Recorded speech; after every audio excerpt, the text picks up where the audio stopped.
네, 안녕하세요, 선생님. 교수 학습 방법에 대해서 요약 정리해 드리겠습니다. 교수 학습 방법이라는 것은 지식을 어떻게 가르치고 선생님이 그리고 학생이 어떻게 배우게 할 것인가에 대한 전략 그리고 실행 방법입니다.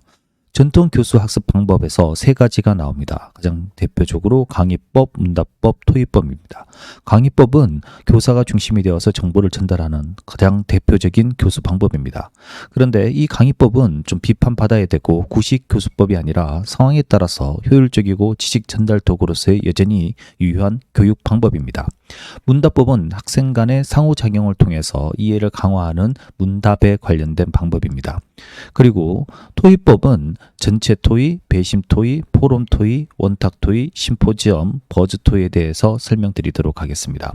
통상적으로 전체 토의 하는 것이고요. 배심 토의는 특정 주제, 소수 전문가가 경청 후 청중이 질의하는 것입니다. 포럼 토의는 청중이 직접 토의에 참여해서 누구나 발언 가능하고 인원 제한이 없습니다. 원탁 토의 그리고 심포지엄, 특정 주제 전문가가 발표 중심이 되는 것이고 버즈 토의, 소규모 집중 토의입니다. 여기에 대해서 상세하게 좀 설명드리도록 하겠습니다. 우선은 강의법, 문답법, 토의법의 특징입니다. 강의법 같은 경우는 지식의 전달, 개념 설명, 그리고 시간이 효율적으로 사용하는 부분이 가장 특징적으로 생각할 수 있고, 문답법은 묻고 답하는 과정 속에서 사고력의 자극, 이해도 점검에 대한 부분이 있으면서 사고력 향상 부분에 장점을 가지고 있습니다. 토의법은 학습자 간의 사고작용을 통해서 문제를 함께 논의하고 해결하는 방식입니다. 그러니까 협업 능력이 향상되고 비판적 사고 및 문제 해결력이 향상됩니다. 그리고 주의하게 봐야 될 것이 토의법입니다. 토의법에서는 전체 토의, 배심 토의, 포럼 토의, 원탁 토의, 심포지엄, 버즈 토의를 통상적으로 개론서에서는 소개하고 있습니다. 우선 배심 토의를 좀 보겠습니다. 배심 토의는 4에서 6명의 배심원이 특정 주제의 의견을 나누고 청중의 경청 후 질문하는 방식입니다. 소수 전문가가 중심이 되는 것이죠. 그리고 포럼은 전체 청중이 직접적으로 토의에 참여하는 공개 형식입니다. 모든 학습자, 발표자가 청중이 같이 이제 버무려지는 그런 과정이 있는데 무질서해지기 좀 쉽습니다. 그리고 원탁 토의는 참여자 전원이 동등한 입장에서의 발언을 진행하는 겁니다. 모든 참가자가 동일한 발언자가 되는 것이죠.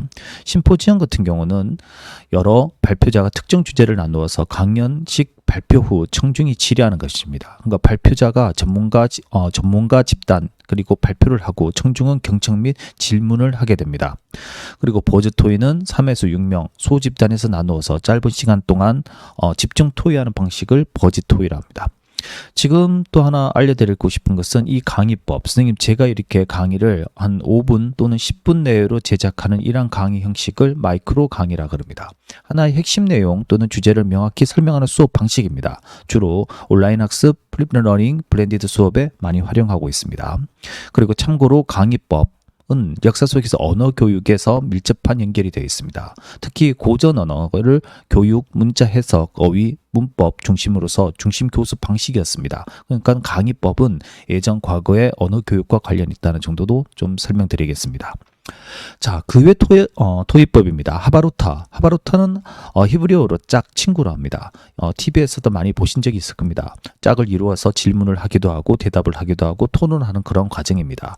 하바루타는 학습자가 질문하고 토론하며 생각을 나누고 반박하는 과정을 통해 깊이 있게 사고가 되고 자기 주도적 학습을 실현하는 교육공학적 토론 전략입니다. 여기에서 보시면은 정의적 측면에서는 경청과 수용의 태도가 분명히 있어야 되고 사회적 측면에서 의사소통 능력이 분명히 준비되어야 됩니다.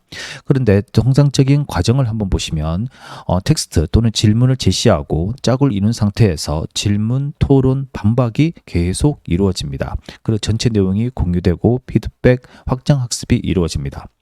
이 구성에 따라 가지고 이해 또는 탐구, 가치, 적용력도 나눠질 수 있고 또 인원에 따라서 1대1 또는 3인 소그룹 발표용도 만들 수 있습니다. 목적 방식에 따라서 이해를 중심으로 할 수도 있고 창의적 사고, 인성, 가치, 문제 해결, 협업 등 다양한 형태로 이루어질 수 있습니다. 그러니까 스님께서 교과목에 따라서 이해, 탐구, 가치, 적용형 등 또는 구조 방식, 목적 방식을 분류해서 운영하시면 되겠습니다. 그리고 아이디어 생성에 관계된 중심 토의법입니다. 가장 대표적으로 브레인스토밍이죠. 자유롭게 아이디어를 쏟아내는 것입니다. 근데 거기에서도 원칙이 있습니다. 비판을 금지하고 자유분방하게 분위기를 만들며 양산을 추구하고 결합과 개선을 장려합니다. 많은 참여자들이 말을 통해서 떠오른 아이디어를 제한 없이 제시할 수 있는 게 브레인스토밍입니다. 그럼 브레인라이팅은 뭐냐? 말하기보다는 쓰기를 통해서 개인 아이디어를 생산과 극대화하는 것입니다. 그래서 참가자들이 조용히 종이나 양식의 아이디어를 작성한 후 일정 시간 후 다른 사람과 교환해서 확장 또는 새로운 아이디어를 덧붙입니다. 예를 들어서 635 기법, 6명이 3개 아이디어를 5분간 작성해서 회전하는 이러한 방법도 있습니다. 그리고 명모 집단 기법이 있는데 개인의 아이디어를 작성 후 차례로 아이디어를 공유합니다. 그런데 여기 중요한 것은 투표 또는 순위를 결정하는 겁니다. 누가 이것이 우수하다 이런 것이 아니라 구조화된 토의 방식으로 다수결 또는 투표로 결론을 도출한다는 겁니다. 이를 명모 집단 기법이라고 합니다. 그리고 아이디어 유목화, 각 아이디어를 카드나 메모지에 작성해서 같은 내용끼리 계속 유목화하는 겁니다. 이것은 내용 분석 기법과 굉장히 맥을 같이 하고 있습니다. 자, 그리고 연꽃 발상법이란 것이 있는데 하나의 주제로 연꽃처럼 퍼지는 형태를 하고 있습니다. 우선 아래 사진을 보여드리겠습니다. 이 내용이 중심이 되고 그리고 8칸이 있습니다. 그 8칸을 나누고 다시 이 주제에 대해서 나누는 것이죠. 지금 이것은 오타니 쇼의 연꽃 발상법 실천 사례입니다. 이 선수는 메이저리가 되기 위한 방법으로 연꽃 발상법을 구상하고 거기에 실천 계획을 작성합니다. 이 선수 같은 경우는 체력 향상, 구속, 그리고 멘탈, 영어, 자기 분석, 학업, 인간관계, 투구 기술 등에 대해서 8가지를 정하고 여기에 대해서 상세한 기록을 한 것입니다. 추후 구글이나 이러한 곳에서 오타니 쇼의 연꽃 발상법을 검색하시면 본 자료가 도출되실 것입니다. 자, 학습자 중심 교수 학습 방법 다름이 아니라 학생 스스로가 참여하고 그리고 집단을 이루면서 여기에 학습 활동이 이루어지는 방식입니다. 가장 대표적으로 협동학습입니다.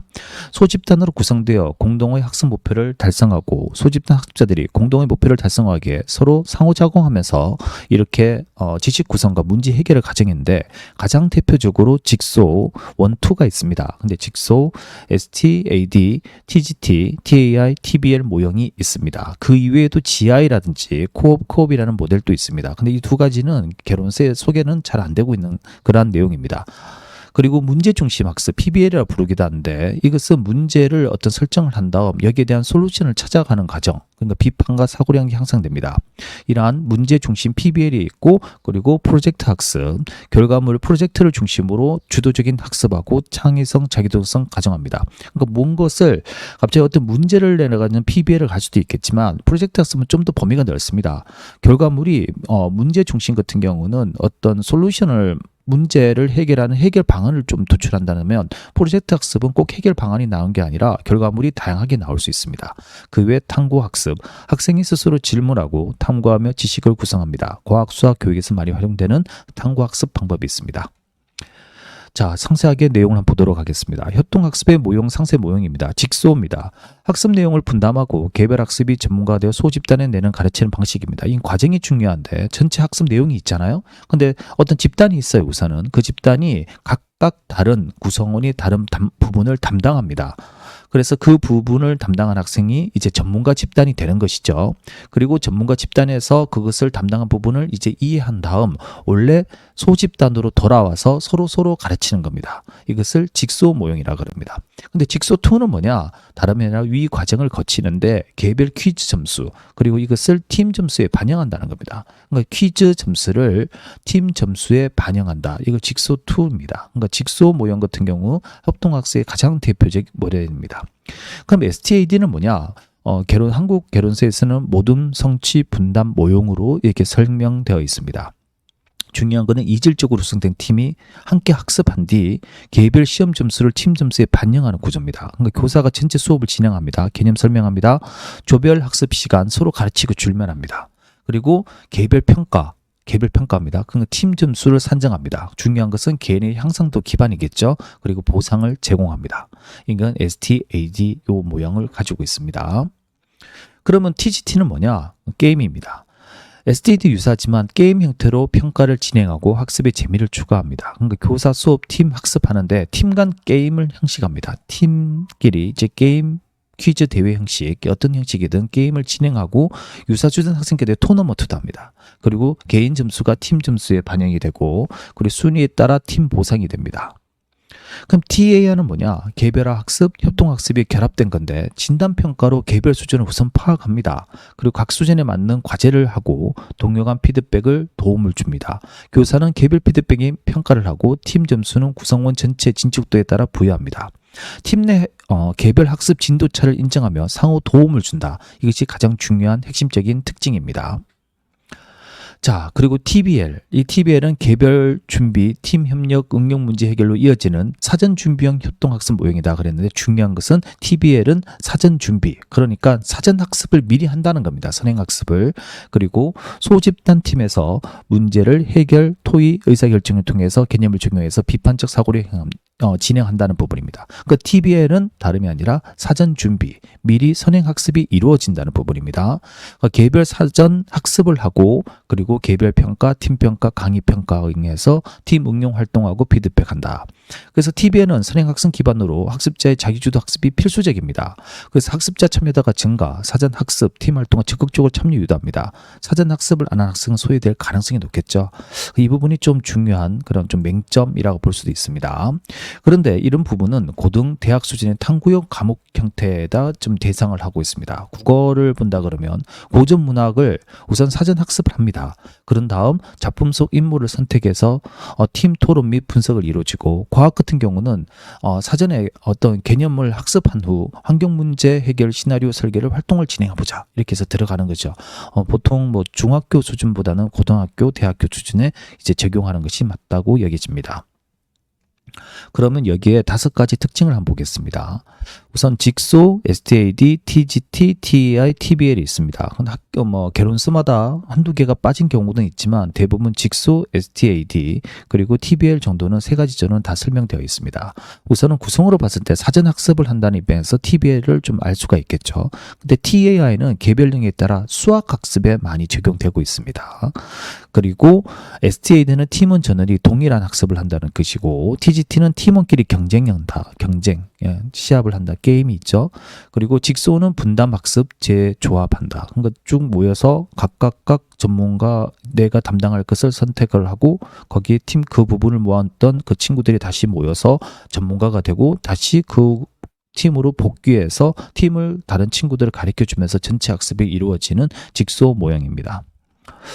자, 그리고 그 이외에 GI라고 집단 탐구 중심 학습이라는 게 있습니다. 학습 주제를 스스로 선택하고 자료조사 토론합니다. 근데 통상적으로 이것은 조사 보고서 발표 정리 결과물로 나옵니다. 근데 왜냐면 이 모델은 1976년에 만들어진 겁니다. 근데 이 모델과 좀 더 확장적인 모델이 94년도에 나온 코옵입니다.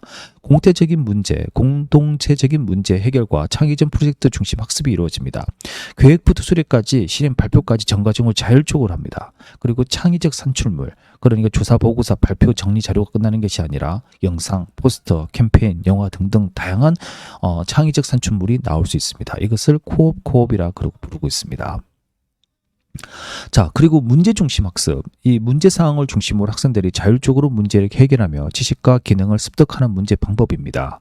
이 부분은 이 문제를 하기 위해서는 구성주의 학습 이론과 인지적 유연성 이론 많이 나오죠. 인지적 유연성, 다양한 관점과 맥락을 넘어들고 사고할 수 있는 능력을 인지적 유연성 이론이라 그러지 않습니까? 이것이 배경이 되고 있습니다. 그래서 실제 문제를 제시하고 실제 복잡하고 비구조화된 문제 상황을 제시합니다. 그래서 문제 분석 쭉 나온 다음 해결안 발표합니다. 탁월과 이제 질문, 응답, 피드백이 이루어지죠. 성찰 평가가 이루어집니다. 근데 여기서 계속 임용이나 다른 곳에서도 언급한 것이 뭐냐? 이 문제 중심 학습을 하게 되면은 학생들에게 좋은 어떤 과정이 될 수는 있으나 선생님들의 업무 부담이 많이 증가되는 그러한 또 단점을 가지고 있습니다. 그러니까 이것을 문제 중심 학습을 진행을 시킬 때는 선생님께서 어느 정도의 가이드라인이 좀 꼭 필요하다 이렇게 꼭 전달해 드리고 싶습니다. 근데 이와 유사하게 프로젝트 학습입니다. 현실 세계의 문제를 중심으로 학습자들이 하나의 프로젝트를 기획합니다. 어떤 문제를 풀자는 건 아니라 그보다 좀 확대되어서 어떤 프로젝트를 하자. 수행하면서 지식, 기능, 태도를 종합적으로 습득하는 방법입니다. 통상적으로 기획, 조사, 제작, 발표, 평가 과정을 거치고요. 그리고 하나의 프로젝트를 완성해가는 종합적인 학습 방법입니다.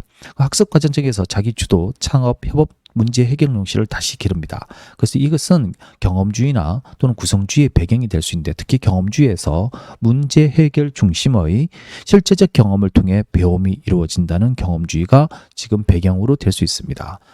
절차를 보시면 주제 선정, 문제 정의가 됩니다. 계획 수립하고 결과물 제작 발표하는데 산출물 완성을 발표합니다. 근데 산출물이 포스트, 영상, 모델, 보고서 등 다양한 형태가 될 수 있다. 이렇게 알아두시면 되겠습니다. 그리고 특징 및 장점에서 학습자의 두독성, 학습자가 주제 선정부터 결과까지 자율적으로 기획 수행할 수 있다. 그리고 협동학습 통합이 이루어질 수 있다. 이렇게 얘기할 수 있고, 지금 위에서 얘기했던 문제 중심 학습과 프로젝트 학습의 비교를 한다 그러면 초점은 PBL은 문제 해결 과정을 좀 봅니다. 산출물이 해결한 제안서 등이 좀 될 수 있겠죠. 그리고 교사가 복잡한 문제를 제시할 수도 있습니다. 근데 프로젝트 학습 경우는 실제 산출물 생성의 과정을 굉장히 중요시 보죠. 그리고 산출물은 다양하게 나올 수 있다. 포스트, 영상, 모델을 더 나올 수 있다. 문제 제시는 학습자가 주제를 선정하기도 한다. 좀 더 광범위하고 자율적인 그러한 수업 형태라고 볼 수 있겠습니다. 근데 이 부분이 지금 구성주의나 최근 여러 가지 4차 산업혁명 등등 배경 속에서 디지털 교육 등에서 PBL 그리고 프로젝트 학습이 주목받고 있기 때문에 꼭 알아두셨으면 하는 부분입니다. 그리고 매치 및 기술 분류의 방법이 있는데, 컴퓨터 기반 학습 CAI 있고, 그리고 플립 러닝 많이 나오죠. 수업을 미리 해서 영상을 보고 공부를 좀 한 다음에 본 수업에서는 심도 있는 주제 토론이 이루어지는 방식이 플립 러닝이죠. 그런데 이거 이외에도 요 세 가지도 같이 알아주시기 부탁드리겠습니다. 하나는 블렌디드 러닝. 오프라인이 결합한 수업입니다. 여기에는 온라인으로 갈 수도 있고 오프라인으로 갈 수 있는 블렌디드, 섞는 거죠. 이것은 그 블렌디드 러닝이라는 것이 있고, 그래도 하이브리드, 그러니까 지금 온라인과 오프라인을 동시에 합니다. 대학 강의실에서 수업도 하지만 옆에서 웹엑스나 줌을 이용해서 온라인 수업도 동시에 진행하는 그런 하이브리드 러닝이 지금 얘기하고 있고요. 그리고 하이플렉스, 이건 학생들이 온라인이나 오프라인이나 선택해서 하는 거예요. 선택이라는 단어가 나옵니다. 수업을 선택하여 참여할 수 있는 유연한 수업 방식을 하이플렉스라 그런다. 이런 게 있고, 그래서 통상적으로 모바일 학습이 나오고 온라인 원격 학습 LMS라고 학습 관리 시스템에 대한 내용도 나오겠습니다. 자, 오늘은 여기까지 마치도록 하겠습니다. 감사합니다.